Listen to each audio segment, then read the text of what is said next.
મેહુલ બોગરાએ મોટો દાવો કર્યો.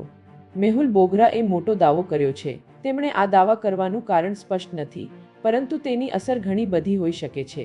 મેહુલ બોગરાના દાવાને લઈને લોકોમાં ચર્ચા થઈ રહી છે. કેટલાક લોકો તેમની સાથે સંમત છે, જ્યારે અન્ય લોકો તેમના વિરોધમાં છે.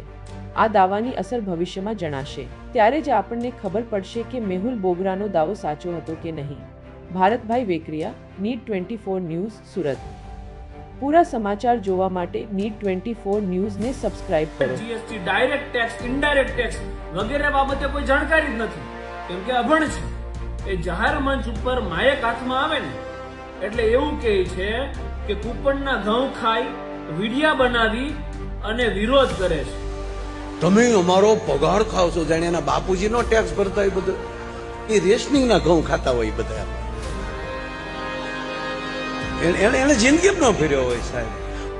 પાછા આ ચાટુ કલાકારને તમે આ ધર્મ ફંડ ફાળા નામે જે આ ડાયરાઓ થાય ને એના પેમેન્ટ બાબતે ફોન કરો ને તો હું કે ખબર, એકચ્યુઅલી કે પેમેન્ટ છે ને રોકડું કરજો ને, નહીં તો આમાં શું છે ટેક્સની પછી મગજમારી રહી ને.